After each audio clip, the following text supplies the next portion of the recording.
அன்பானவர்களே, இரவிலே எழுப்புதல், காலையிலே தேவனுடைய வார்த்தையை ஆழமாய் ஆராய்தல், இது ரெண்டும் ஊழியத்தில் நமக்கு ரொம்ப தேவை.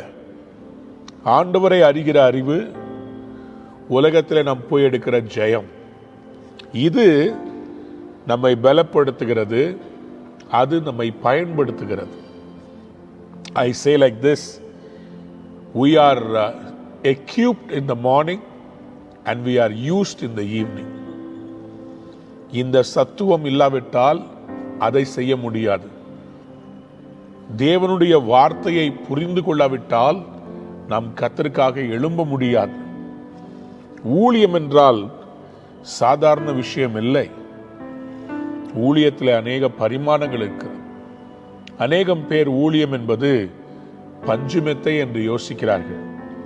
ஊழியம் என்பது தியாகமாய் தேவனுக்காக நாம் நடக்க வேண்டிய ஒரு விசுவாச பாதை.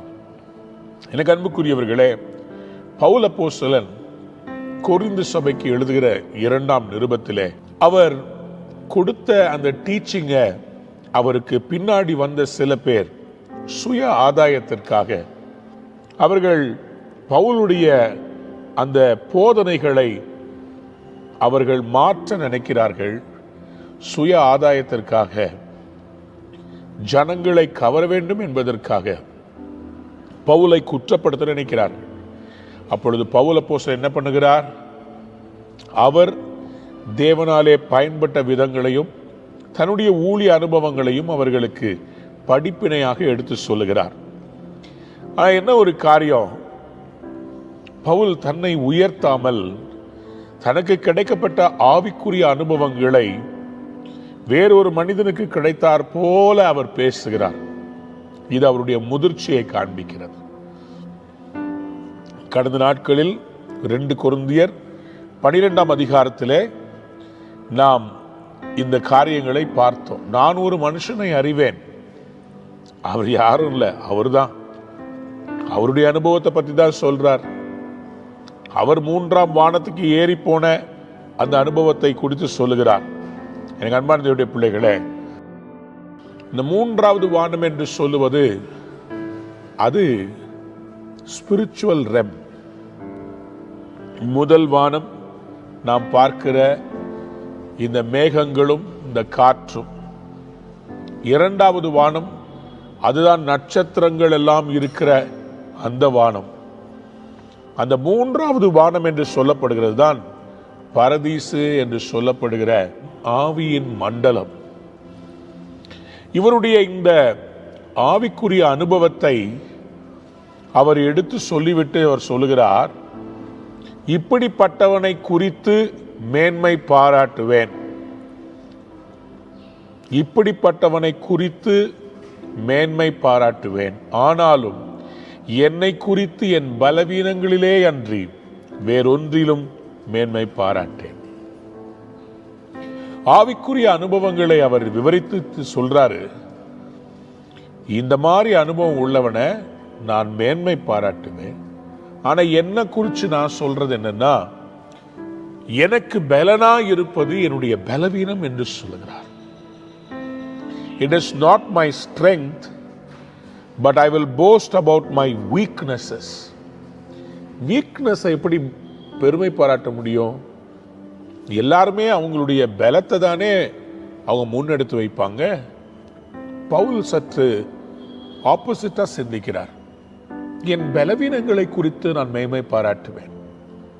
அன்புக்குரியவர்களே, பல நேரங்களிலே நாம் கிறிஸ்தவ வாழ்க்கை என்பது வெற்றியின் வாழ்க்கை என்று நம்ம வாழ விரும்புகிறோம், உண்மைதான். ஆனால் சிலுவையை சுமந்து கொண்டு என் பின்னாடி வர கடவன் என்று கர்த்தர் சொல்கிறார். சிலுவை என்றால் என்ன? ஆண்டவராகிய இயேசு கிறிஸ்துவுக்கு சிலுவை என்பது என்ன? சிலுவை என்பது சந்தோஷமான அனுபவம் இல்லை. சிலுவை என்பது அவமானத்தினுடைய சின்னம். ரோமர்கள் தங்கள் யாரையாவது தண்டிக்க வேண்டுமானால் அவர்களை இந்த சிலுவையிலே வைத்து அதிலே அறைந்து எல்லாரும் போகக்கூடிய வழியிலே வைத்து அவர்களை கேவலப்படுத்துவார்கள். சிலுவை என்பது ஒரு அவமான சின்னம். இயேசு கிறிஸ்து அந்த சிலுவையிலே அறையப்பட்டபடியினால் அந்த சிலுவை அவமான சின்னமாய் இருந்தது வெற்றியின் சின்னமாய் ஆண்டவர் மாற்றிவிட்டார். ஆனால் ஆண்டவர் தம்முடைய சீஷர்களுக்கு சொன்ன காரியம், ஒருவன் என்னை பின்பற்ற விரும்பினால், மார்க் எழுதின சுவிசேஷம் 8ஆம் அதிகாரம் 34ஆம் வசனத்திலே, ஒருவன் என் பின்னே வர விரும்பினால் அவன் தன்னைத்தான் வெறுத்து தன் சிலுவையை எடுத்துக்கொண்டு என்னை பின்பற்ற கடவன். சிலுவையை எடுத்துக்கிட்டு என்னை பின்பற்ற கடவன். அன்புக்குரியவர்களே, அப்படியானால் சிலுவை என்பது பாடுகள், அவமானம், நிந்தை, ஏன் சில வேளைகளிலே அது சரீரப்பிரகாரமாக கூட நமக்கு இருக்கிற சில பலவீனங்களாக இருக்க முடியும். பவுலுக்கு என்ன சிலுவை? பவுல் எப்படிப்பட்ட பலவீனங்களை குறித்து அவர் மேன்மை பாராட்டுகிறார்? 6ஆம் வசனத்தை பார்க்கலாமா? 2 கொரிந்தியர் 12:6. சத்தியமானதை நான் பேசுகிறேன், நான் மேன்மை பாராட்ட மனதாய் இருந்தாலும் நான் புத்தியீனன் அல்ல. சரி,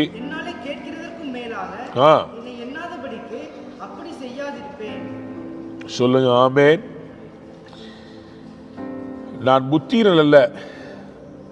ஒருவன் என்னிடத்தில் காண்கிறதற்கும் என்னாலே கேட்கிறதற்கும் மேலாக என்னை எண்ணாதபடி அப்படி செய்யாதிருப்பேன். நான் என்ன நானே போஸ்ட் பண்ண மாட்டேன்ப்பா.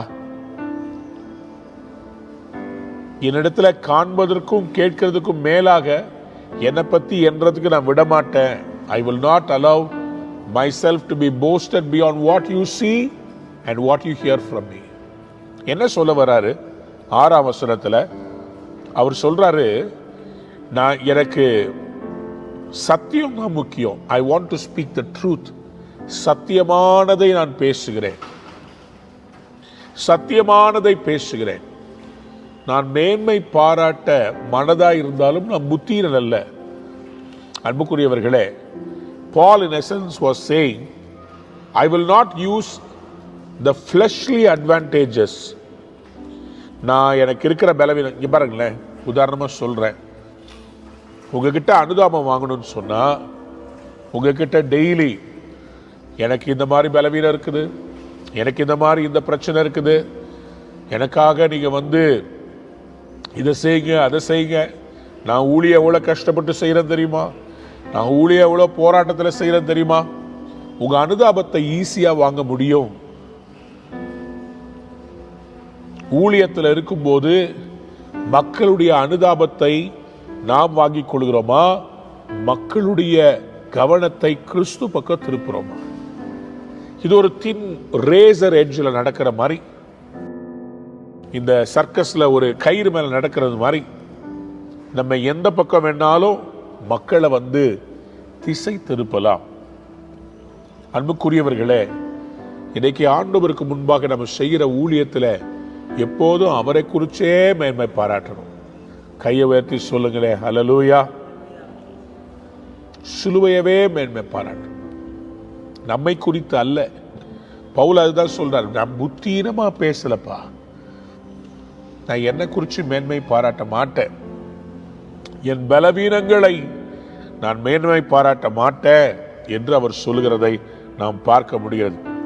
Even if I should choose to boast, I would not be a fool, because I would be speaking the truth, but I refrain so no one will think more of me than is warranted by what I do or say. எதுக்காக இந்த டிஸ்க்ளைமரை சொல்றாருன்னா, அடுத்தது ஒரு statement பேச போறார். எதற்காக இந்த காரியத்தை அவர் சொல்றாருன்னா, அடுத்த காரியம் அதுதான் இன்னைக்கு செய்தியினுடைய தலையங்கமாய் உங்களோட நான் பேச விரும்புகிறேன். 7ஆம் வசனத்திலிருந்து நம்முடைய கவனத்தை கொஞ்சம் ஆழமாக இன்றைக்கு பவுலுடைய அனுபவத்தை குறித்து நம்ம பார்க்கலாமா? பவுல் இங்கே கொரிந்து சபைகிட்ட 2 கொரிந்தியர் 12:7 சொல்கிறார், அன்றியும் எனக்கு வெளிப்படுத்தப்பட்டவைகளுக்குரிய மேன்மையின் நிமித்தம் நான் என்னை உயர்த்தாதபடிக்கு என் மாம்சத்திலே ஒரு முள் கொடுக்கப்பட்டிருக்கிறது. என்னை நான் உயர்த்தாதபடிக்கு அது என்னை குட்டும் சாத்தானுடைய தூதனாயிருக்கிறது. பவுல் சொல்றாரு, எனக்கு வெளிப்படுத்தப்பட்ட வெளிப்பாடுகள், எனக்கு வெளிப்படுத்தப்பட்டவைகளுக்குரிய மேன்மை.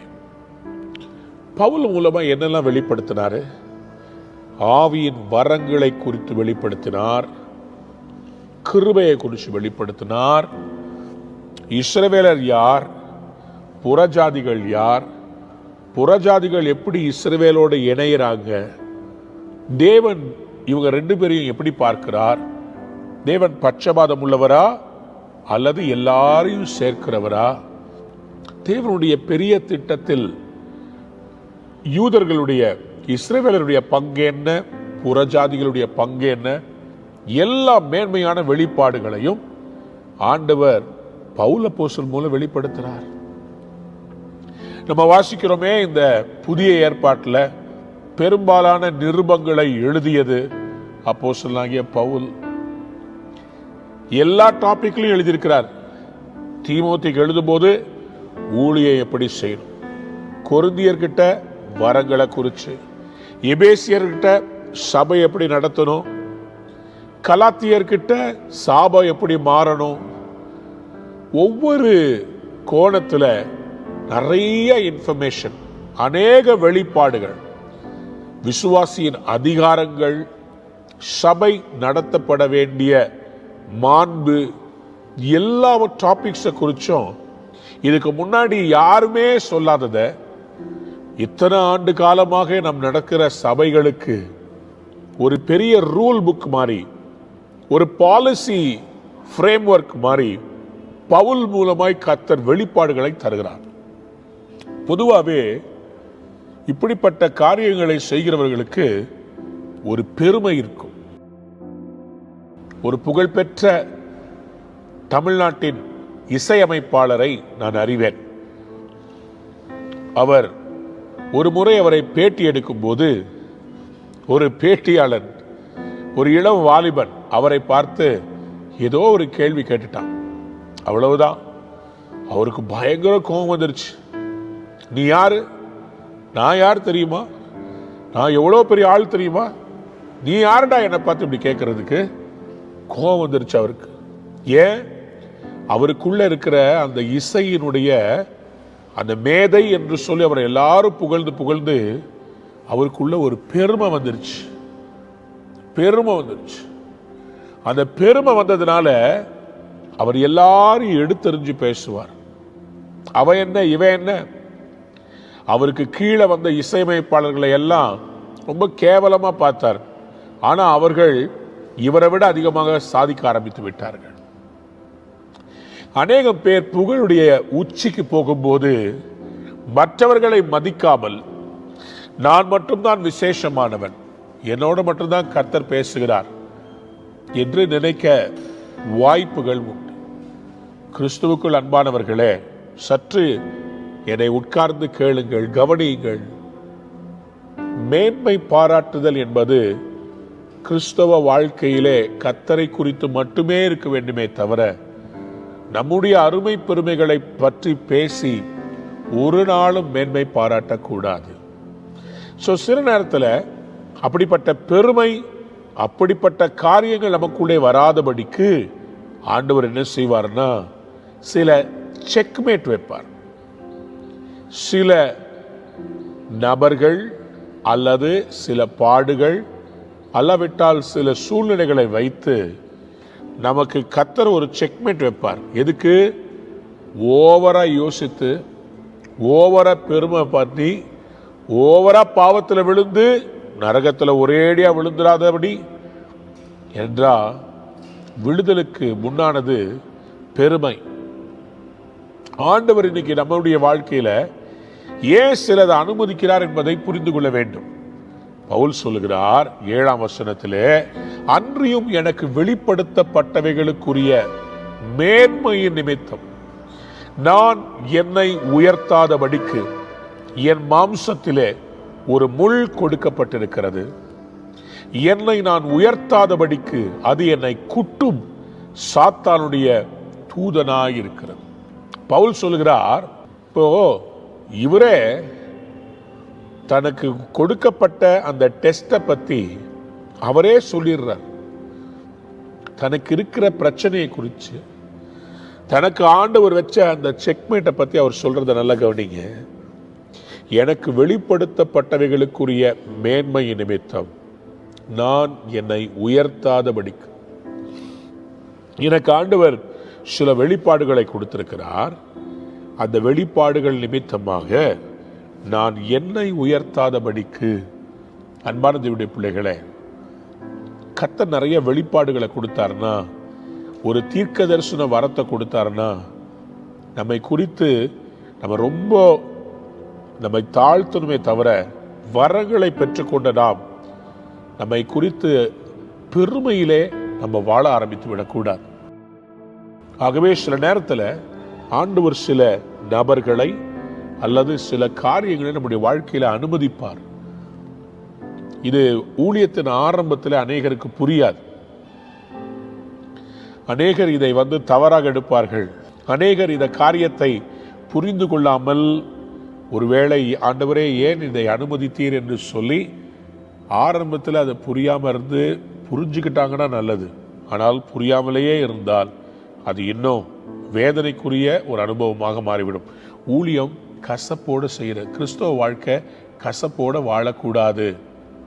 யோபு பாருங்க, தனக்கு எவ்வளவு பிரச்சனை வந்தாலும் யோபு அவர் ஒரு நாளும் ஆண்டவருக்கு விரோதமாக பேசவே இல்லை. கர்த்தருக்கு விரோதமாக தன் வாயை திறக்கல. யோபு இவை எல்லாவற்றிலும் தன்னுடைய நாவினால் பாவம் செய்யவில்லை என்று மனுஷர்கள் சொல்லல, கர்த்தர் சாட்சி பகர்ந்தார் யோபுவை குறித்து. பவுல் அப்போஸ்தலனும் அவர் சொல்லுகிற இந்த வசனத்தை பாருங்கள். எனக்கு வெளிப்படுத்தப்பட்டவைகளுக்குரிய மேன்மை நிமித்தம் நான் என்னை உயர்த்தாதபடிக்கு என் மாம்சத்திலே ஒரு முள். பவுலுடைய மாம்சத்திலே இருக்கிற அந்த முள்ளை குறித்து கொஞ்சம் உங்களுக்கு எடுத்து சொல்ல விரும்புகிறேன். பவுலுடைய மாம்சத்திலே இருக்கிற அந்த முள், யோபுவின் புஸ்தகம் 5ஆம் அதிகாரம் 6ஆம் வசனத்தை வாசிங்களேன். தீங்கு புழுதியிலிருந்து உண்டாகிறதும் இல்லை, வருத்த மண்ணிலிருந்து முளைக்கிறதும் இல்லை. அப்படியானால் எந்த ஒரு காரியமும் மண்ணிலிருந்து வராதுங்க, ஏதாவது மாம்சத்திலிருந்து தான் வரும். உயிருள்ள ஏதோ ஒரு காரியத்திலிருந்து தான் ஒரு தீங்கு வருகிறது. அது சரீரத்தில் இருக்கலாம், மனிதர்கள் மூலமா வெளியில இருந்து இருக்கலாம்.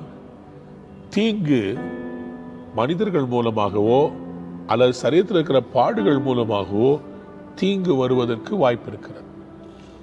இங்கே பவுல் அப்போஸ்தலன் சொல்லுகிற இந்த முள் என்று பார்க்கும்போது, என் மாம்சத்திலே ஒரு முள் என்று அவர் எழுதியிருக்கிறார். அது என்னை நான் உயர்த்தாதபடிக்கு என்னை குட்டும் சாத்தானுடைய தூதனாய் இருக்கு. இங்கிலீஷ்ல பஃபெட். பஃபெட்னா என்ன அர்த்தம்னு சொன்னா, யாரோ கையினாலே குத்துறது போல. இந்த ஃபிஸ்டை வச்சு யாராவது உங்களை குத்துனா எப்படி இருக்கும்? இது மாதிரி பவுலை குத்திக்கிட்டே இருந்துச்சான். இது பவுலுக்கு வலித்தது. ஆனா இந்த வலி அவர் தன்னை குறித்து பெருமையாக எண்ணாதபடி, இந்த வலி எனக்கு தேவைப்பட்டதாக இருந்தது என்று அவர் சொல்லுகிறார். அன்பார்ந்தவருடைய பிள்ளைகளே, இதை குறித்து நான் பார்க்கும்போது பல வேத வல்லுநர்கள் அவருடைய அந்த முள்ளை இப்படியாக சொல்லுகிறார்கள். டெர்ட்டுலியன் என்கிறவர் சொல்லுகிறார், அவர் காதிலே ஒரு பிரச்சனை, தலையிலே ஒரு பிரச்சனை என்று சொல்லுகிறார். அதுக்கு பிறகு ரோமர் 7ஆம் அதிகாரத்தில் அவருடைய பாவ பிரச்சனைகளை சொன்னார் அல்லவா? நான் விரும்புகிறதை செய்யாமல் நான் விரும்பாதையே செய்தேன் என்று சொல்லி அவருடைய சோதனைகள் அவருக்கு இருந்த முள், அவர் பாவத்தில் விழுந்து விடுவேனோ என்று தள்ளாடினபடினாலே அதை முள்ள குறித்து பேசினார்னு சொல்றாங்க. அதை எல்லாரும் ஏற்றுக்கொள்வதில்லை. ஏனென்று சொன்னால் ரோமர் 8ஆம் அதிகாரத்தில் மாம்சத்தின்படி நடவாமல் ஆவியின்படி நடக்கிறவர்களுக்கு ஆக்கினை தீர்ப்பு இல்லை என்று அவர் அந்த பாவத்திலிருந்து சோதனையிலிருந்து வெளியே வர்றதுக்கான வழிமுறையை அவர் சொன்னதை பார்க்கிறோம். அப்படியானால் பாவ போராட்டம் இல்லை, வேற என்ன இருக்கலாம்? மெக்னைட் என்று சொல்லப்படுகிற வேத வல்லுனர் சொல்றார், அவருக்கு ஸ்டாமரிங் ஸ்பீச், திக்கு வாய் இருந்திருக்க கூடும். ராம்சே என்று சொல்லுகிற வேத வல்லுனர் அவருக்கு மலேரியல் ஃபீவர் இருந்திருக்க கூடும் என்று சொல்லுகிறார். ஃபரார் என்று சொல்லப்படுகிற வேத வல்லுனர் அவருக்கு கண்களிலே ஒரு பிரச்சனை இருந்திருக்க வேண்டும் என்று சொல்கிறார்கள். அநேக வேத வல்லுநர்கள் பொதுவாக அவர்கள் நம்புகிறது என்னவென்றால், பவுலுடைய ரட்சிப்பின் அனுபவத்திலே அவர் கண்கள் இருந்த செதில்கள் விழுந்த பிறகும் கூட அவருக்கு கண்களிலே ஒரு பிரச்சனை இருந்தது. கண்களிலிருந்து ஓயாமல் தண்ணீர் வந்து கொண்டே இருந்தது. அவருக்கு சில நேரத்தில் சரியாக பார்க்க முடியாதபடி ஒரு ஹாஃப் விஷன் மாதிரி அவருக்கு இருந்துச்சு. கண் வலிக்கும் அவருக்கு என்று சொல்லி பொதுவாக எல்லாரும் நம்புகிறார்கள். ஏன் அப்படி சொல்றேன்னு சொன்னா, கலாத்தியர் 4ஆம் அதிகாரம் 13 15 வசனத்தை வாசித்து பாருங்கள். உங்களுக்கு தெரிந்திருக்கிறபடி நான் சரீர பலவீனத்தோடு முதலாம் தரம் உங்களுக்கு சுவிசேஷத்தை பிரசங்கித்தேன். அப்படி இருந்தும் என் சரீரத்தில் உண்டாயிருக்கிற சோதனையை நீங்கள் அசட்டை பண்ணாமலும் அரோசியாமலும் தேவ தூதனை போலவும் கிறிஸ்து இயேசுவை போலவும் என்னை ஏற்றுக்கொண்டீர்கள். சரீர பலவீனத்தோடு உங்களுக்கு சுவிசேஷத்தை பிரசங்கித்தேன். சரீர பலவீனத்தோடு கலாத்தியர்ட்ட அவர் சொல்றாரு, நான் பலவீனத்தோட தான் பிரசங்கம் பண்ணினேன். அப்ப இந்த முள் என்பது ஒரு பலவீனமாக தான் இருந்திருக்க வேண்டும். முள் என்பது ஒரு பலவீனமாக இருப்பதற்கு அநேக வார்த்தைகளால் அவர் பேசியிருக்கிறார். கலாத்தியர் 6ஆம் அதிகாரம் 11ஆம் வசனத்தை வாசித்து பாருங்கள்.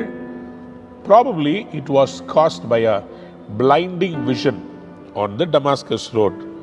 கலாத்தியர் 6:11. என் கையெழுத்தாய் எவ்வளவு எழுதினேன் என்று பாருங்கள். அப்புறம் மாம்சத்தின்படி நல்ல வேஷமாய் காணப்பட விரும்புகிறவர்கள் எவர்களோ அவர்கள் தாங்கள் கிறிஸ்துவினுடைய சிலுவை நிமித்தம் துன்பப்படாதபடிக்கே உங்களை விருத்த சேதனம் பள்ளி கொள்ள கட்டாயம் பண்ணுகிறார்கள். அதாவது இவர் சொல்றாரு, மாம்சத்தின்படி வேஷம் போடுறவங்க மத்தியில என் மாம்சத்துல பலவீனத்தோட உங்களுக்கு எவ்வளவு எழுதுன பாருங்க, என் கையெழுத்தா எவ்வளவு எழுதுன பாருங்க. கலாத்தியர்ட்ட சொல்றாரு, எனக்கு இந்த பலவீனத்தோட நான் வேஷம் போடாம என் கையெழுத்தா எவ்வளவு உங்களுக்கு எழுதுன பாருங்கன்னு சொல்லி பலவீனத்திலையும் அவர் எழுதுனதை குறித்து பேசுறார். ஆனா சிலர் அவங்க என்ன சொல்றாங்கன்னா, பவுலுடைய இந்த முள் என்பது அவரோட கூட பிரயாணம் பண்ணின ஒரு ஊழியக்காரன் என்று சொல்கிறார்கள். சிலர் சொல்கிறார்கள், அவரை எப்போதும் குற்றப்படுத்தி பேசிக் கொண்டிருந்த யூதர்களை அவர் இங்கே சொல்லுகிறார். அந்த முள் என்பது அவருக்கு விரோதமாய் குற்றம் சாட்டின. இன்னைக்கு ஃபேஸ்புக்லயும் யூடியூப்லயும் நிறைய பேரு காரணம் இல்லாமல் சிலரை பகைப்பார்கள். அவங்க யாருன்னே தெரியாது, அவங்களுக்கும் அந்த நபருக்கும் எந்த சம்பந்தமும் கிடையாது. ஆனால் அவருடைய படத்தை எடுத்து தன்னுடைய வீடியோவில் போட்டுக்கிட்டு அந்த பிரபலமான நபரை பற்றி பேசி அதன் மூலமாக அவருடைய ஊழியத்தை குறைத்து பேசுகிற சில நபர்கள். இந்த நபர்கள் சில நேரத்தில் ஊழியக்காரனுக்கு ஒரு முள் போல இருக்கிறார்கள். பவுலுக்கு அப்படி இருந்திருக்க கூடும் என்று சொல்லி நிறைய பேர் சொல்றாங்க.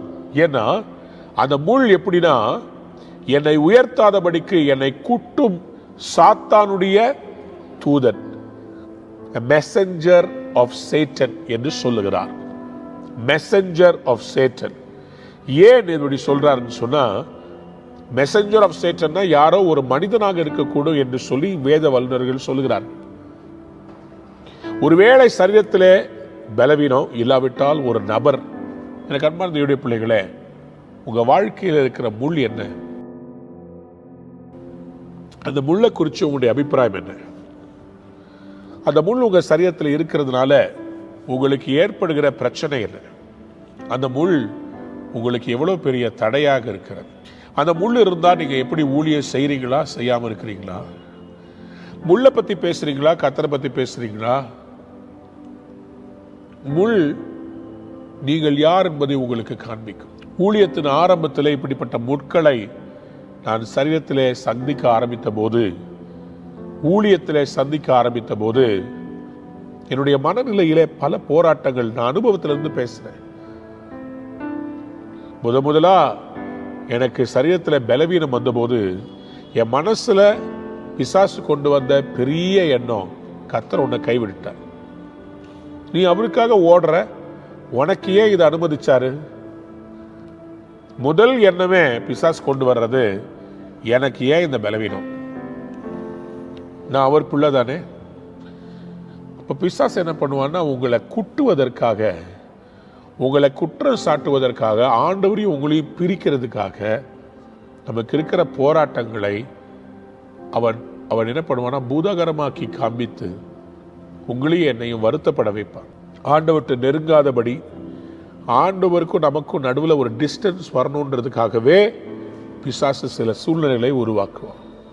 அதே மாதிரி சில பொல்லாத மனிதர்கள் உங்களுக்கு விரோதமாக எழும்பி பேசும்போது நம்ம நினைப்போம், ஆண்டவர் உடனே அவங்கள தண்டிச்சிடுவார், உடனே அவங்களை நியாயம் விசாரிச்சிடுவார், நமக்கு விரோதமாக பேசின வாய் ஊமையாக போயிடும்.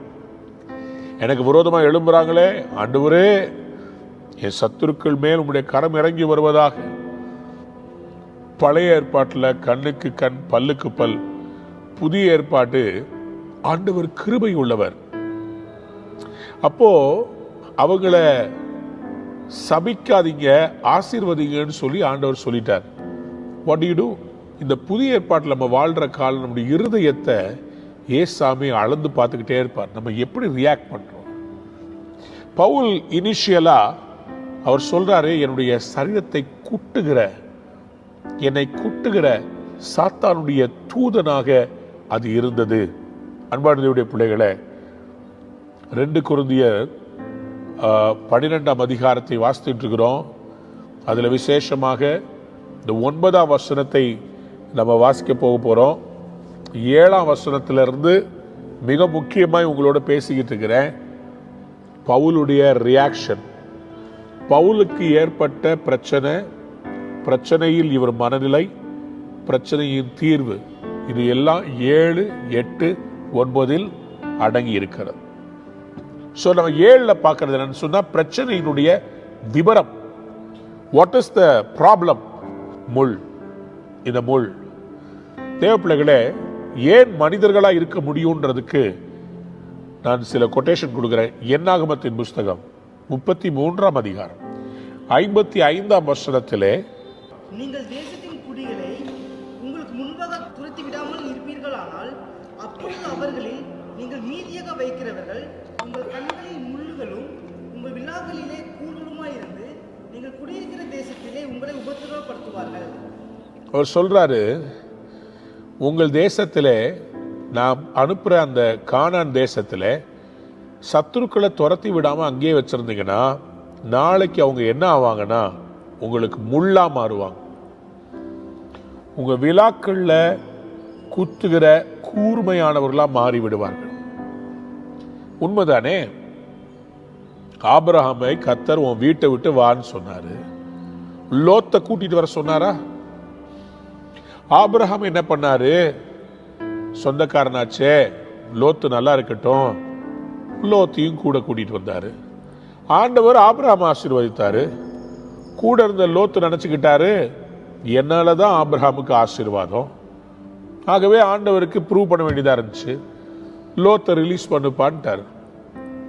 லோத்து கிட்ட உனக்கு என்ன வேணும்னு கேட்டா, அவர் சமனான வெளியில இருக்கிற பசுமையான சோதோம் குமோராவை காட்டி எடுத்துக்கிட்டாரு. ஆபிரகாமுக்கு பசுமையற்ற மலைப்பாங்கான ஒரு தேசத்தை கொடுத்துட்டார். லோத்து பிரிச்சுக்கிட்டு போயிட்டார். ஆபிரகாம் அவங்க அப்பா வீட்டிலேயே லோத்தை விட்டுட்டு வந்திருக்கலாம். Sometimes we carry baggages. சில பேர் உங்களோட இருக்கிறது அவங்களால தான் உங்களுக்கு ஆசீர்வாதம் நினைக்கிறாங்க. ஆனா அவங்களுக்கு தெரியல, உங்களால தான் கர்த்தர் அவர்களை ஆசீர்வதிக்கிறார். ஆண்டவர் சிலரை உன் கூட வைக்காத அப்படின்னு சொல்லி உங்ககிட்ட சொன்னார்னா, அவங்கள விட்டு விலகி இருப்பது நல்லது. அவங்க நல்லா இருக்கட்டுமே, நல்ல இடத்துல வச்சிருப்பீங்க, ஒரு நாள் உங்களுக்கு முள்ளா மாறிடுவாங்க. ஆண்டவர் அழைப்பை பெற்ற ஜனம் அவருடைய அழைப்பை உறுதியாய் பிடிக்க வேண்டும். ஏனென்று சொன்னால், சில விளக்கப்பட வேண்டியவர்களை விட்டு வைத்தால் நாளைக்கு உங்களுக்கு முள்ளா மாறிடுவாங்க. Tomorrow they will become a pain in the wrong place for you. இங்க பாருங்க, ஆண்டவர் தெளிவா சொல்றார், அந்த தேசத்துல இருக்கவங்கள விளக்கிடு. ஏன்னா அவங்க நாளைக்கு உன்னை விக்கிரக ஆராதனையில கொண்டு போய் விட்டுருவாங்க, காம்ப்ரமைஸ் லைஃப்ல கொண்டு போய் விட்டுருவாங்க. சாலமோன் என்கிற பெரிய ஞானி அதுல தான் விழுந்தார். ஆண்டவர் சொன்னார், நீ அங்க போய் சம்பந்தம் கலக்காதன்னு சொன்னா புறஜாதிகளோட சம்பந்தம் கலந்து அந்த பெண்கள் அழகா இருக்கிறாங்கன்னு சொல்லி திருமணம் பண்ணார். கடைசியில் என்ன பண்ணாங்க அந்த பெண்கள்?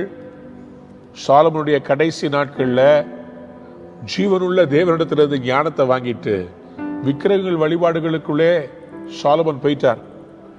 சரித்திர வல்லுநர்கள் சொல்கிறார்கள், ஞானமுள்ள வசனங்களை எழுதின சாலமோன் கடைசியில விட்ச்கிராஃப்டை பத்தி ஒரு புக் எழுதினாரா.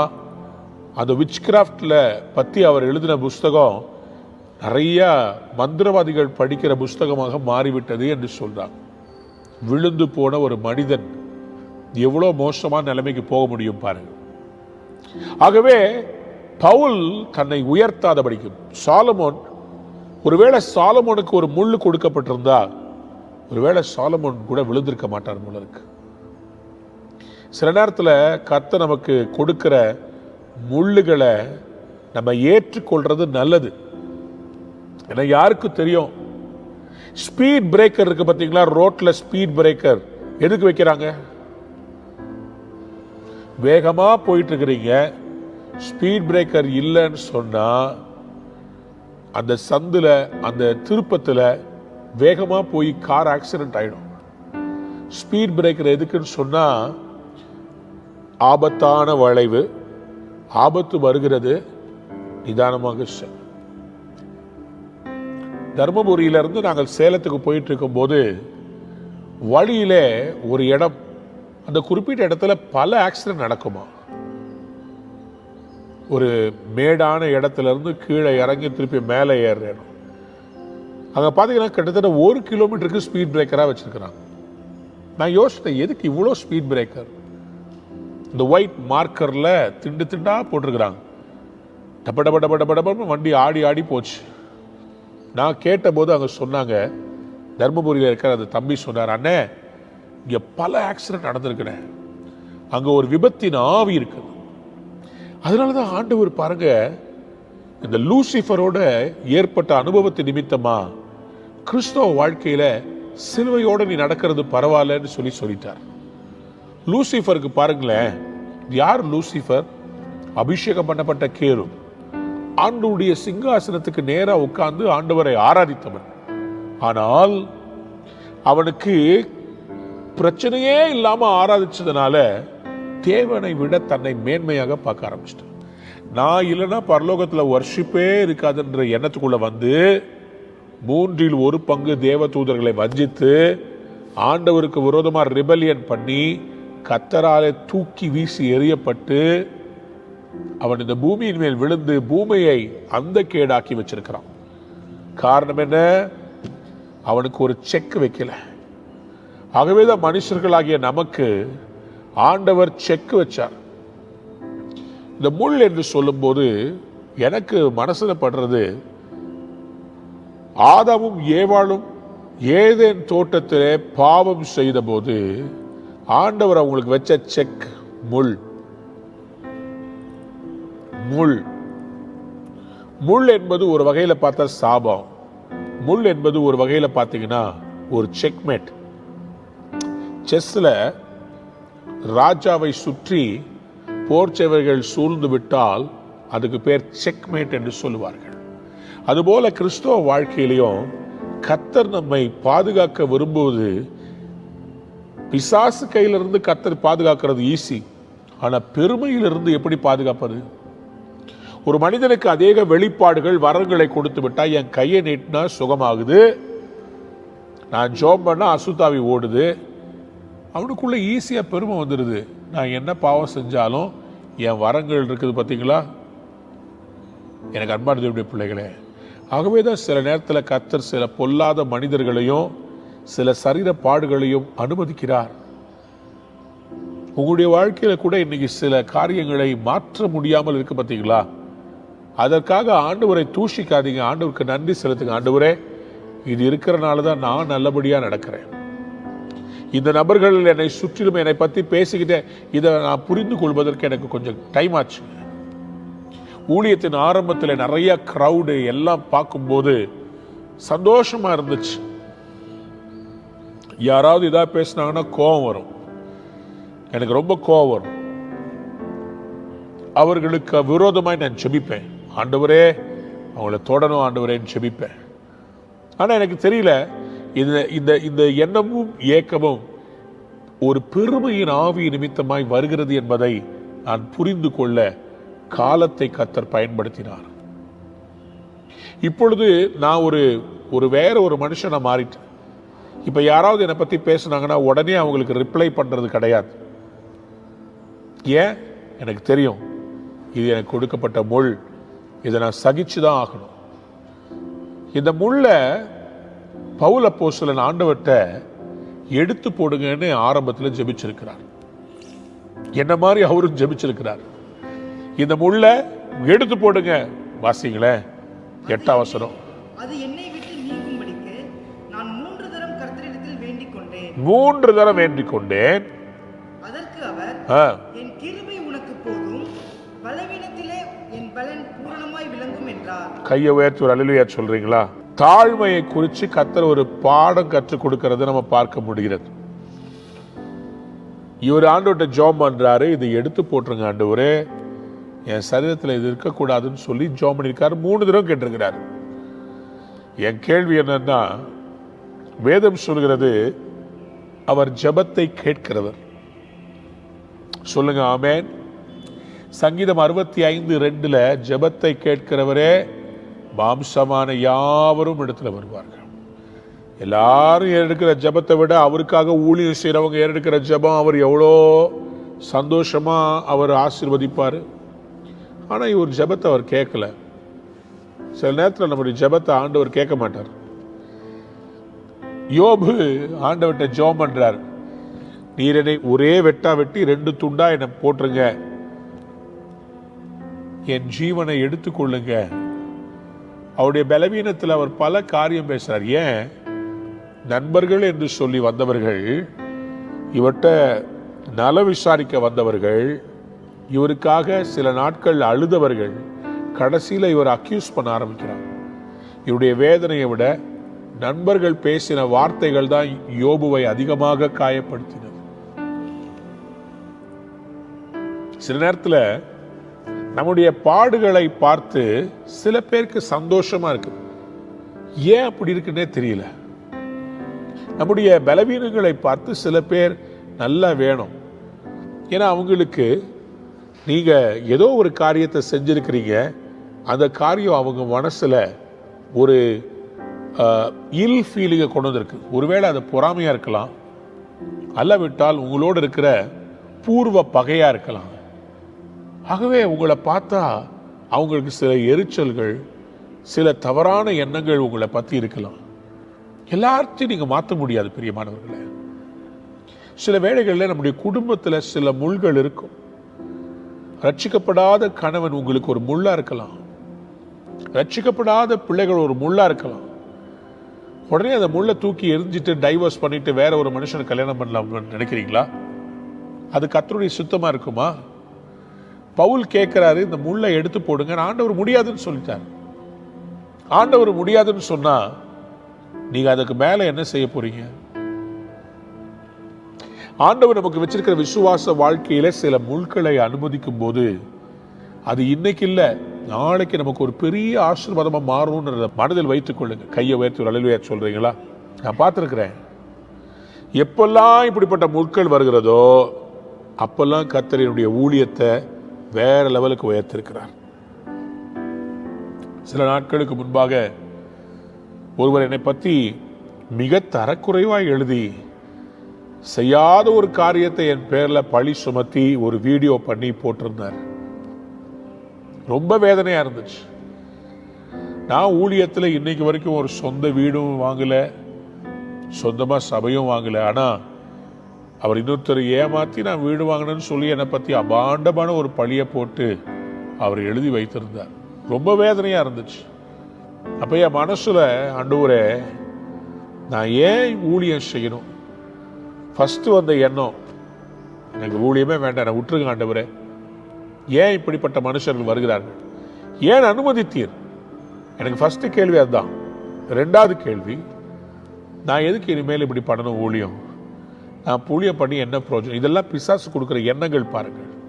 அப்போ நான் கோயம்புத்தூருக்கு ஊழியம் செய்ய போகிறேன்.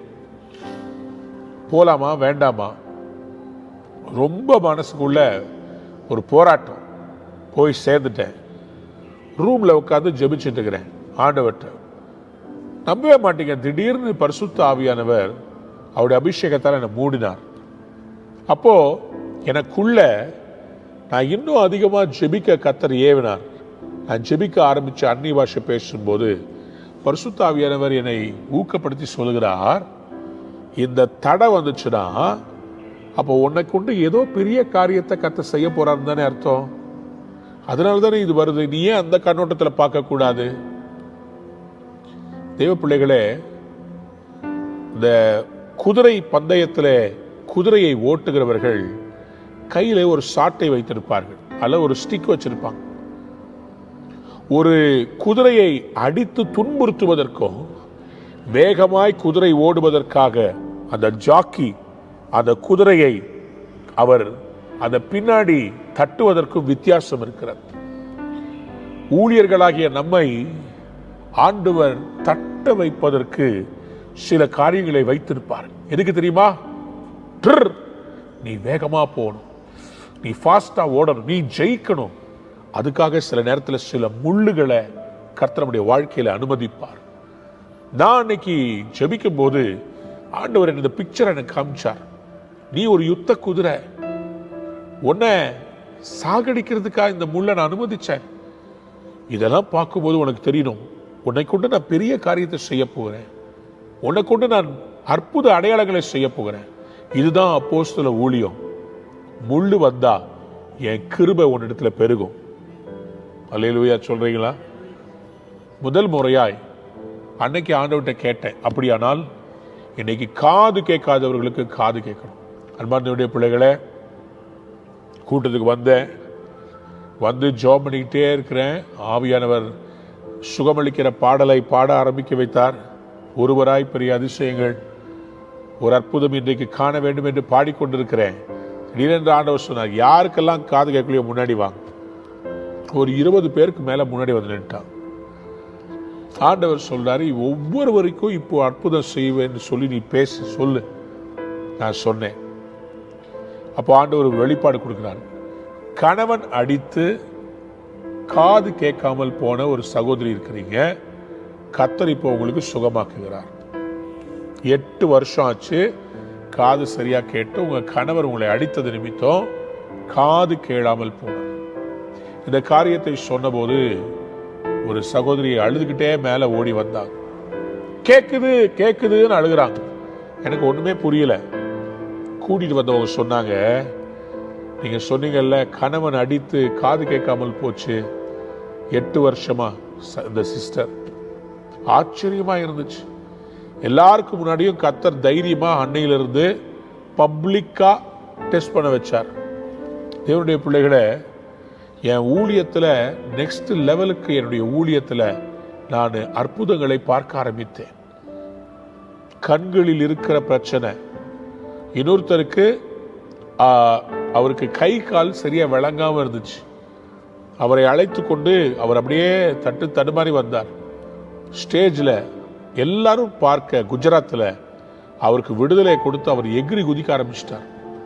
இன்னொரு சகோதரிக்கு டிஸ்கில் பல்ஜு, அதனால அவங்க கூணாதான் இருப்பாங்கன்னு சொல்லியிருந்தாங்க. அந்த சகோதரிய குதிக்க வைக்கிறார். அந்த சிஸ்டர் சொல்றாங்க, எனக்கு அந்த பல்ஜே இல்லை, இப்போ என் முதுகு தண்டுல இருந்து அந்த கட்டியை காணோம் அப்படின்றாங்க. இன்னொரு ஊர்ல ஒரு சகோதரிக்கு இடது பக்கம் மார்புல ஒரு கட்டி இருக்குது, கேன்சர் கட்டின்னு பயம் இருக்குது உங்களுக்கு, அந்த கட்டி மறைந்து போக போகுது அப்படின்னு ஆண்டவர் சொல்றார். அந்த சிஸ்டருக்கு கம்ப்ளீட் ஹீலிங். மேல வந்து சாட்சி சொன்னார். அந்த கோயம்புத்தூர்ல நான் அன்னைக்கு ஜெபம் பண்ண ஆண்டவரே சூப்பர் நேச்சுரல் மிரக்கிள்ஸ். முதல் நாள் எஸ்தர்ன்ற ஒரு சின்ன பிள்ளைய அந்த கூட்டத்துக்கு ஒரு தாயை கூட்டி கொண்டு வராங்க. அவங்க கிறிஸ்தவர் அல்லாத குடும்பம், இப்பதான் புதுசா ஒரு சர்ச்சுக்கு போறாங்க. அந்த பிள்ளைக்கு முகம் கை கால் ஃபுல்லா அக்கி பயங்கரமா பழுத்து எல்லாம் காய்ச்சி டாக்டர் சொல்லிட்டாங்க இந்த ஸ்கின் ப்ராப்ளம் பயங்கரம். கோயம்புத்தூர் பக்கத்தில் இருக்கிற துடியலூர் அந்த பிள்ளைக்கு பயங்கரம். டாக்டரு சொல்லிட்டாருங்க கொண்டு வந்து அட்மிட் பண்ணணும், ஊசி போட்டு பார்க்கணும், இது தீராத வியாதின்ற மாதிரி சொல்லிட்டாரு. இந்த மகள் அந்த பாஸ்டரமா சொன்னாங்கன்னு சொல்லிட்டு பிள்ளையை தூக்கிட்டு முதல் நாள் வந்து நிற்கிறாங்க. அந்த பிள்ளைக்காக ஜெபிக்கும் போது ஆவியானவர் சொன்னார், நீ 3வது நாளுக்குள்ள சாட்சி சொல்லுவ அப்படின்னு சொல்லு. எப்படிப்பட்ட சூழ்நிலை இருக்கிற, என்னை பத்தி பயங்கரமான முள்ளு, பயங்கரமான வேதனை இருதயத்தை நெருக்கிட்டு இருக்குது. இந்த பக்கம் பார்த்தா ஆண்டவர் அற்புதத்தை பத்தி பேச சொல்றார். அப்போ 3வது நாளைக்குள்ள சாட்சியா கொண்டு வந்து நிற்பீங்க. கர்த்தருக்கு ஸ்தோத்திரம். அந்த மகள் 3வது நாள் வந்து சொன்னா, பாஸ்டர் வந்து இங்க ஜெபிச்சாங்க, உடம்புல இருக்கிற தழும்புகள் புண்ணுகள் வியாதிகள் குணமடைட்டும் சொல்லி சொல்லும் போது என் குழந்தை ரொம்ப துள்ளி துள்ளி 3 டைம் உளுந்தது.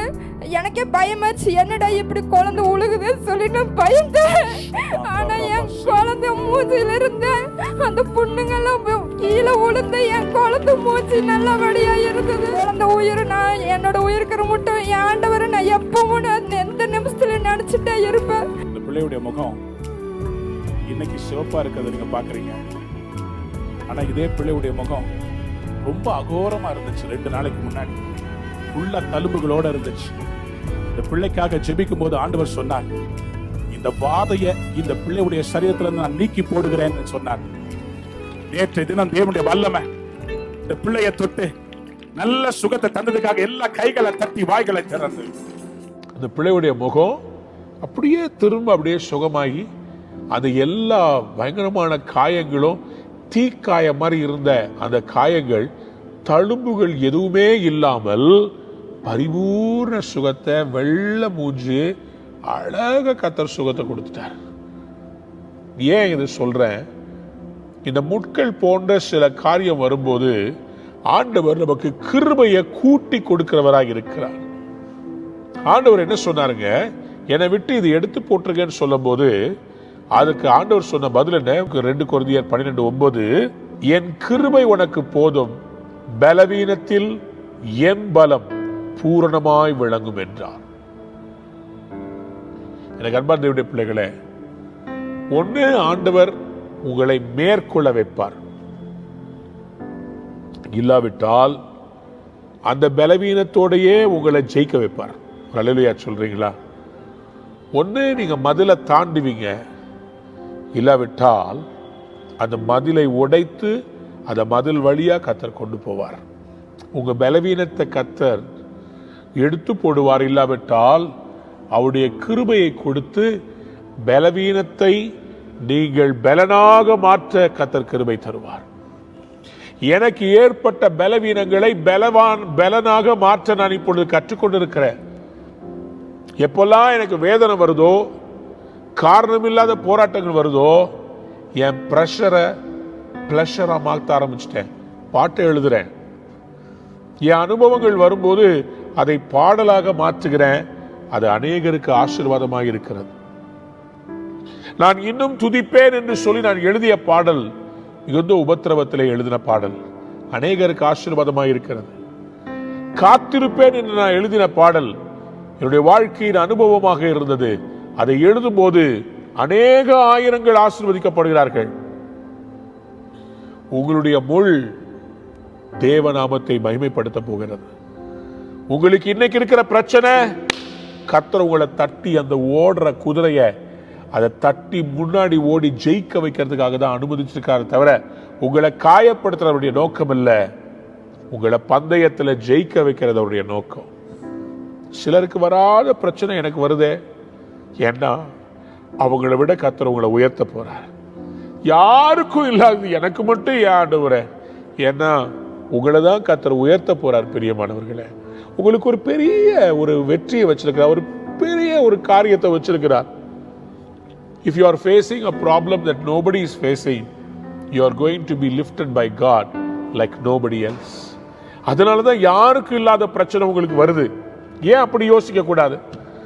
ஏன் ஆண்டவர் என்னை நிராகரிச்சிட்டார், நான் இவ்வளோ அவருக்கு க்ளோஸா இருந்தாலும் என்னை இப்படி அனுமதிச்சிட்டாரே? இல்ல, உங்களை ஆண்டவர் இப்படி அனுமதிக்கிறார்னா யோபுவின் முன்னிலைமையை பார்க்கலாம், யோபுவின் பின்னிலைமையை கர்த்தர் ஆசீர்வதித்து அவரை தேசத்துல உயர்த்தி வச்சது மாதிரி உங்களை உயர்த்தி வைக்க போறார்.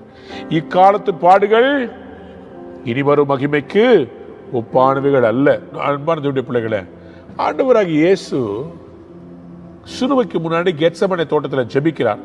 லூக்கா எழுதின சுவிசேஷம் 22ஆம் அதிகாரம் 39 43. பிதா கிட்ட இவரும் இந்த முள்ளை தாங்க முடியாம, பிதாவே உமக்கு சித்தமானால் இந்த பாத்திரம் என்னை விட்டு நீங்கும்படி செய்யும். இவரும் அந்த முள்ளை தாங்க முடியாம ஜெபிச்சாரு.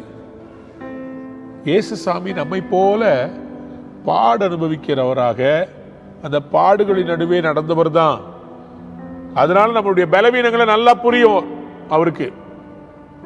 சில பொல்லாத மனிதர்கள் நிமித்தமா அவரை காட்டி கொடுத்தாங்களே, முள்ள கூடவே வச்சிருந்தாரு பாருங்க. யூதாஸ்ன்ற முள்ளு கூடவே இருந்திருக்கு. தெரிஞ்சுதானே வச்சிருப்பார். வானத்தையும் பூமியும் படைத்தவர், தீர்க்க தரிசனத்தால் நிரப்பப்பட்டவர், எல்லாம் அறிந்தவருக்கு தெரியாதா இந்த யூதாஸ் ஒரு நாள் என்னை காட்டி கொடுப்பான்னு? ஏன் வச்சிருந்தாரு? பிதாவின் சித்தம் என்னில் நிறைவேறட்டும். எனக்கு இந்த சிலுவையின் மூலமா நிறைய பேருக்கு ரட்சிப்பு, அப்படியானால் இந்த சிலுவையை நான் ஏற்றுக்கொள்ள தயார். என் சித்தத்தின்படி அல்ல. எனக்கு வலிக்குது, இந்த பாத்திரத்தை எடுக்க முடியுமா? இல்லைன்னா கூட பரவாயில்ல, உங்க சித்தம் தான் முக்கியம். என் வாழ்க்கை மூலமா உங்க சித்தம் இந்த பூமியை நிறைவேறட்டும். கையை உயர்த்தி அழுவியா சொல்றீங்களா? தேவப்பிள்ளைய, உங்க மூலமா அநேகர் கிறிஸ்துவ என்கிற வாசலுக்கு வருகிறார்கள் என்று சொன்னால் நான் சொல்லுவேன், இந்த முள்ளுகள் எனக்கு இருப்பது எனக்கு மேன்மை. ஆகவே தான் பவுல் அப்போஸ்தலன் அவர் ஆரம்பத்தில் முள்ளை எடுங்கப்பான்னு கேட்டுட்டு, ஆண்டவர் என் கிருபை உனக்கு போதும்னு சொன்ன உடனேயே அவருடைய ஆட்டிடியூடையே கர்த்தருக்கு நேராக மாத்திட்டார் பாருங்க. 9ஆம் வசனத்துடைய பின்பகுதியை வாசிக்கிறேன். ஆகையால் கிறிஸ்துவின் வல்லமை என் மேல் தங்கும்படி என் பலவீனங்களை குறித்து நான் மிகவும் சந்தோஷமாய் மேன்மை பாராட்டுவேன். அவர் சொல்றாரு, என் பலவீனத்தை குறித்து நான் என்ன பண்ணுவேன்? தேவ பிள்ளையே, குண்டா இருக்கிறீங்க, அசிங்கமா இருக்கிறீங்க, சுகர் ப்ராப்ளம் இருக்குது, யாரும் நேசிக்கல, லவ் ஃபெயிலியரு, கணவன் வேற தொடர்பு வச்சிருக்கிறாரு, உங்க பிள்ளைகள் உங்களுக்கு கீழ்ப்படியாமல் உங்களுக்கு விரோதமாய் செய்கிறார்கள், எல்லாமே ஒரு முள்ளுதான், எல்லாம் ஒரு முள்ளுதான். ஆண்டவர்கிட்ட சொல்லுங்க, ஆண்டவரே இந்த முள்ளு என்னை பலவீனமா மாற்றக்கூடாது, என்னை பலவானா மாற்ற வேண்டும். கையை உயர்த்தி ஆமேன் சொல்லுங்களேன். கிறிஸ்துவின் வல்லமை என் மேல் தங்கும்படி என் பலவீனம். ஏன் தெரியுமா? நீங்க எப்ப பலவீனமா இருக்கிறீங்களோ கர்த்தர் உங்களை பலவானா மாற்றி விடுவார். இன்னைக்கு உங்களை மாற்ற போறார். இன்னைக்கு உங்க முள்ளுகளை கர்த்தர் கிரீடங்களா மாற்ற போறார். சொல்லுங்க ஆமேன். கண்களை மூடி ஆண்டவர்கிட்ட கேட்கலாமா? அப்பா, என் லைஃப்ல இந்த முள்ளு ஏன் வச்சிங்கன்னு எனக்கு தெரியாது, நான் என்னை தர மட்டும் தாழ்த்துறேன், எனக்குள்ள பெருமை இருந்துச்சுன்னா எடுத்து போட்டுருங்க. முதல்ல ஜெபிக்கலாமா? ஆண்டவர்கிட்ட தாழ்த்தி கொடுக்கலாமா? ஜீசஸ், அப்படியே ஏன் நிக்கலாமா? அப்படியே கைகளை உயர்த்தி, ஆண்டவரே என்னை முற்றிலுமாய் தாழ்த்தி கொடுக்கிறப்பா. என் வாழ்க்கையில் இருக்கிற எல்லா சோர்வுகள் பலவீனங்களை உம்முடைய பாதத்தில் இறக்கி வைக்கிறேன். தேவ பிள்ளையே, ஆண்டவருக்கு விரோதமான எண்ணங்கள் இருந்தா அதை ஆண்டவர்கிட்ட அறிக்கை செய். ஆண்டவரே என்னை மன்னிச்சிருங்கப்பா, இந்த முள்ளுகள் நிமித்தமா உங்களை நான் தவறா பேசியிருந்தா என்னை மன்னிச்சிருங்கன்னு கேட்குறீங்களா?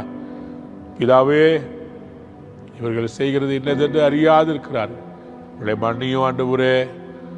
உமக்கு விரோதமா பேசியிருந்தா மன்னிச்சிருங்கப்பா, உமக்கு விரோதமா செஞ்சிருந்தா மன்னிச்சிருங்கப்பா, மாம்சத்துல செயல்பட்டு இருந்தா மன்னிங்கப்பா, மன்னிங்கப்பா. ஆண்டவரே என்னை தாழ்த்தி கொடுக்கிறப்பா. இந்த முள்ளுகள் எல்லாம் என்னை தாழ்த்துவதற்காக, நான் கர்த்தருக்கு முன்பாக தாழ்மையா நடக்கிறதுக்காக எனக்கு அனுமதிக்கப்பட்ட முள். தாவீதுக்கு அப்சலோம் ஒரு முள். தாவீதுடைய பிள்ளைகள் அவருக்கு முள்ளாக இருந்தார்கள். ஆனாலும் தாவீது வாழ்ந்த நாட்களிலே தேவ சித்தத்தை நிறைவேற்றி அவர் வாழ்ந்து முடித்தார் என்று வாசிக்கிறோமே. ஆண்டவரே, முள்ளு பத்தி எங்களுக்கு பிரச்சனை இல்லை, எங்க ஓட்டத்தை ஜெயமா முடிக்கணும். பவுல் அப்போஸ்தலன் முள்ளு இருந்தாலும் அவர் கடைசியா சொன்னார், என் ஓட்டத்தை நான் ஓடி முடிச்சேன், என் விசுவாசத்தை காத்துக்கொண்டேன், நல்ல போராட்டத்தை போராடினேன். சரீரத்தில் இருந்த முள்ளா இருக்கட்டும், பவுலை குற்றப்படுத்தி கொண்டே இருந்த மனிதர்களா இருக்கட்டும், அந்த முட்கள் மத்தியில தன்னுடைய ஊழியத்தை நல்லபடியாக செய்து முடித்த பவுலை போல நானும் என் வாழ்க்கையில முள்ளை பார்த்து சோர்ந்து ஓரமா உட்கார்ந்துடாம என் ஆண்டவருடைய சித்தம் என்னில் நிறைவேறும்படிக்கு என்னை தாழ்த்தி கொடுக்கிறேன். தேவ பிள்ளையே, ஆண்டவர் இந்த காலை வேளையில உங்களோட பேசுகிறார், உங்களோட பேசுறாரு. நீங்க கண்ணீர் வடிச்சு ஜெபிக்கிறத நான் பார்க்கிறேன். உங்க ரூம்ல நீங்க கண்ணீர் வடிச்சு, ஏசப்பா ஏசப்பா என்னை ஒப்பு கொடுக்கிறேன், உங்க சிலுவையை சுமக்கிறதுக்கு நான் ஒப்பு கொடுக்கிறேன், இந்த முள்ளை சகிக்கிறதுக்கு உங்க கிருபையினால அந்த முள்ளை தாண்டறதுக்கு எனக்கு கிருபை தாங்கன்னு சொல்லி நீங்க அழுது ஜெபிக்கிறத கர்த்தர் எனக்கு காண்பிக்கிறார். ஆண்டவர் சொல்றார், என் மகளே, என் மகனே, உன் பலவீனத்தை நான் பார்த்து சந்தோஷப்படுவேன்னு நினைக்கிறியா? இல்ல, நீ பலவீனமா இருக்கும் போதே நீ பலவானா இருக்கிற. உன் பலவீனங்களை குறித்து நீ கவலைப்படாத. இது எல்லாம் ஒரு பர்பஸ்க்காக நான் அனுமதிச்சிருக்கிறேன். நீ இன்னும் எனக்காக எழும்பணும். அநேகருக்கு ஏற்பட்டுகிற அந்த வலி என்னன்றதை நீ உணர்ந்து கொள்ளணும்ன்றதுக்காக இந்த பாதை வழியாய் நான் அனுமதித்தேன். உன் பலவீனம் ஏன் தெரியுமா? நீ மற்றவர்களுக்காக ஜெபிக்கும் போது நீ பாரத்தோட ஜெபிப்ப. இதே பிரச்சனையை நீ அனுபவித்ததுனால கடன் பிரச்சனைனா என்ன, முதுகு வலினா என்ன, அதனாலதான் கர்த்தர் அனுமதிச்சார். உங்களை இடிப்பதற்காக அல்ல, ஊன்று கட்டுவதற்காக, உங்களை மற்றவங்களுக்கெல்லாம் ஆசீர்வாதமா இருப்பதற்காக ஆண்டவர் இந்த முட்களை எல்லாம் அனுமதித்தார். நீங்களும் பவுலை போல ஆண்டவர்கிட்ட இந்த முள்ளை எடுத்து போடுங்கன்னு சொல்லி பேசுறதை நிறுத்திட்டு பலவீனங்களை குறித்து மேன்மை பாராட்டுவேன் என்று சொன்னாரே. என் பலவீனங்களை குறித்து நான் மிகவும் சந்தோஷப்பட்டு மேன்மை பாராட்டுவேன் சொன்னாரே. உங்க ஆட்டிடியூடை மாத்திருங்க, உங்க ஆட்டிடியூடை மாத்திருங்க. ஏன்னா 2 கொரிந்தியர் 12:10 அவர் சொல்றார், அந்தபடி நான் பலவீனமாயிருக்கும் போதே பலமுள்ளவனாயிருக்கிறேன். நான் பலவீனனாயிருக்கும் போதே பலமுள்ளவனா இருக்கிறேன். ஏன்? எனக்கு இருக்கிற இந்த சிறிய முள்ளை பார்க்காம என்னை கொண்டு கர்த்தர் செய்கிற அற்புத அடையாளங்கள். 2 கரங்களை உயர்த்தி பிடித்துக் கொள்ளுங்க. உங்க கரங்களிலான விசேஷித்த அற்புதங்களை கர்த்தர் செய்ய போறார். ஏசப்பா, உங்க பிள்ளைகள் உபத்திரவத்தின் மத்தியிலே வந்தது நிமித்தம் இப்போ அவங்க கரங்களை உங்க அற்புதத்தால நிரப்புங்கப்பா. அவங்க கைகள் பட்டு கேன்சர் வியாதிகள் சுகமடையட்டும். அவருடைய கைகளை கர்த்தர் விசேஷமாய் பயன்படுத்துங்கப்பா. ஒவ்வொருடைய முள்ளுக்காக நான் இப்ப ஜெபிக்கிறேன்ப்பா. ஆண்டவரே, அந்த முட்கள் நடுவிலே உடைய பிள்ளைகள் லீலி புஷ்பம் போல இருக்கிறாங்கப்பா. உடைய பிள்ளைகளுக்காக நான் அழுது ஜெபிக்கிறேன். இந்த காலை வேளையில உடைய பிள்ளைகளை புரிந்து கொள்ள நீர் மட்டும்தான்ப்பா இருக்கிறீங்க. உங்களை தவிர நாங்க யார்கிட்ட போவோம்ப்பா? உங்ககிட்ட சொல்லாம யார்கிட்ட சொல்லுவோம்? ஆண்டவரே, முள்ளு கஷ்டமா இருக்குது நாங்க அழுதாலும் இந்த கஷ்டத்துல கர்த்தர் எங்களுக்கு நஷ்டத்தை அல்ல, எங்களுக்கு தேவ திட்டத்தை வெளிப்படுத்துங்கப்பா. அப்போஸ்தலருடைய பாடுகளை பட்டா அப்போஸ்தலர்கள் மூலமாய் செய்த அற்புதங்களையும் நாங்கள் பார்க்கணும். ஆண்டவரே, ஆண்டவரே, பவுல் பலவீனமாய் இருக்கும் போதே நான் பலவானாய் இருக்கிறேன் என்று சொல்கிறாரே. அப்படியானால் அவருடைய பலவீனத்திலே நீர் கிருபையாய் இறங்கி வந்து பவுலுக்கு அற்புதங்களை அடையாளங்களையும் ஊழியமாய் தந்தது போல ஆண்டவரே, உம்முடைய பிள்ளைகளுக்கு இன்றைக்கு கர்த்தர் அற்புத அடையாளங்களை செய்வீராக. உடைய வாழ்க்கையை ஆசீர்வதிப்பீராக. ஆண்டவரே, அவங்க உமக்காக சகித்த பாடுகள் நிமித்தம் விசேஷித்த அற்புதங்கள் அவர்கள் வாழ்விலே நடப்பதாக உடைய பிள்ளைகளை ஆசீர்வதிக்கிறேன். ஆண்டவரே, பலவீரனும் பலவான் என்று சொல்வானாக என்று எழுதியிருக்கிறபடி உடைய பிள்ளைகளை பலப்படுத்தும். மனதார ஆசீர்வதிக்கிறேன். யாரெல்லாம் தாங்க முடியாம கண்ணீர் வடித்தார்களோ அவங்க எல்லாருக்காக நான் ஜெபிக்கிறேன்ப்பா. கர்த்தர் நீங்க உங்களை ஆசீர்வதி. சகோதரியே, கணவருடைய அன்பு இல்லாமல் அவர் பேசின கடினமான வார்த்தைகள் நிமித்தம் தற்கொலை செய்யலாம் என்று யோசித்திருக்கிறல்ல, இயேசு சாமி உன்னை பார்த்து சொல்லுகிறார், மகளே, நீ சாவதற்காக நான் உன்னை படைச்சனா? இல்லை, உன்னை வாழ வைக்க நான் உன்னை அழைத்திருக்கிறேன். உன்னை கொண்டு நான் பெரிய காரியத்தை செய்ய போறேன். அநேக உடைக்கப்பட்ட குடும்பங்களுக்கு நீங்கள் ஒரு பெரிய அருமருந்தா இருப்பீர்கள்.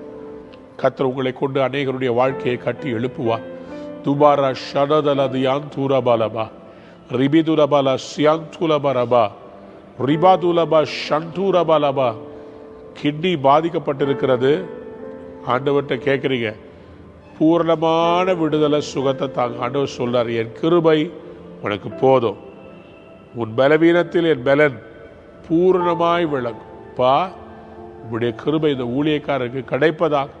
ஆண்டவரே, என்னை பார்த்து கொண்டிருக்கிற இந்த தேவ பிள்ளைக்கு, இந்த பரிசுத்தமானுக்கு, கர்த்தருடைய பிள்ளைக்கு கர்த்தருடைய கண்களில் தயவு கிடைக்கட்டும்ப்பா. ஆண்டவரே, இந்த முல்லை குறித்து நாங்கள் இன்னைக்கு காலையில் அறிந்து கொண்டோம்ப்பா. எங்கள் பலவீனங்களை குறித்து நாங்கள் மேன்மை பாராட்டுவோம். எங்களுக்கு எந்த பெருமையும் வேண்டாம்ப்பா, எங்களுக்கு எந்த பெருமையும் வேண்டாம். உங்கள் சித்தம் நடந்தால் போதும். இயேசுவின் நாமத்தில் இந்த காலை வேளையிலுடைய பிள்ளைகளை மனதார ஆசீர்வதிக்கிறேன். ஆண்டவருடைய கரம் கூட இருந்து வழி நடத்தட்டும். உங்களுடைய பிள்ளைகளை ஆசீர்வதிக்கட்டும். ஆண்டவரே, பலவீனத்தை எடுத்து போட்டு ஆசீர்வதிங்கப்பா, கனப்படுத்துங்க. இயேசு கிறிஸ்துவின் நாமத்தில் ஜெபம் கேளும் ஜீவனுள்ள நல்ல தகப்பனே. ஆமேன், ஆமேன்.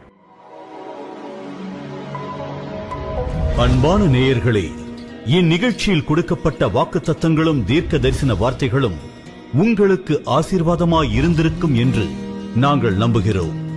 நீங்கள் பெற்ற ஆசீர்வாதங்களையும் ஜெப விண்ணப்பங்களையும் மற்றும் உங்கள் காணிக்கைகளையும் அனுப்ப வேண்டிய எங்கள் முகவரி: ரூவா ஊழியங்கள், எண் 82, ஜவஹர்லால் நேரு சாலை, சிம்ஸ் மருத்துவமனை எதிரில், வடபழனி, சென்னை 26. உங்கள் காணிக்கைகளை ஆன்லைன் மூலமாக எளிதாக செலுத்தலாம்.